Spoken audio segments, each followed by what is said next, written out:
নগাঁৱলৈকে যাওঁতে 16 তাৰিখে নগাঁৱত গৈছিলোঁ। তাতো এগৰাকী ভাগিনে এনেকেই কথা ক'লে আৰু বৰদোৱাতো আন এগৰাকী ভাগিনে একেই কথা ক'লে যে সমাজ অধ্যয়নৰ পেপাৰখন এইবাৰ মেট্ৰিকত খুব টান হৈছিলে। মই প্ৰত্যেকটো কথাই চিৰিয়াছলি লওঁ।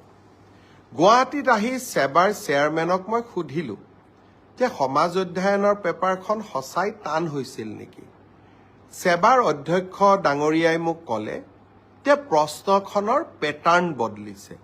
যোৱা বছৰো প্ৰশ্নখনৰ পেটাৰ্ণ বদলোৱা হৈছিল আৰু এইবাৰো পেটাৰ্ণটো বদলোৱা হৈছে যাতে ছাত্ৰ ছাত্ৰীসকলৰ জেনেৰেল নলেজৰ পৰীক্ষা সেবাই ল'ব পাৰে।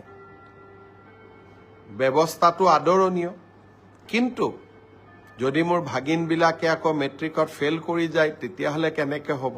সেইটোতো হ'ব নোৱাৰে।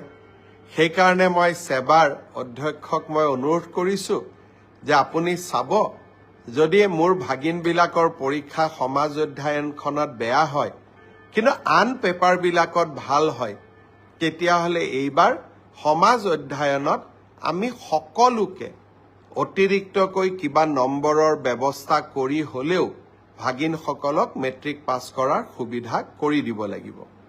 তেখেতে মোৰ অনুৰোধক বিবেচনা কৰিম বুলি প্ৰতিশ্ৰুতি দিছে আৰু সেয়েহে ময়ো ভাগিনসকলক ক'ব খুজিছোঁ যে সমাজ অধ্যয়নৰ কাৰণে আমি আৰু চিন্তা কৰিব নালাগে। সকলোৱে মিলি চেষ্টা কৰিব যাতে আমাৰ পৰীক্ষাটো আমি ভবাৰ দৰে নহ'লেও আমি যাতে কিছু হ'লেও অতিৰিক্ত নম্বৰৰ সুবিধা লাভ কৰিব পাৰোঁ। মই ভাবোঁ যে এই ঘোষণাটোৱে ভাগিনসকলৰ চিন্তা কিছু দূৰ কৰিব। এতিয়া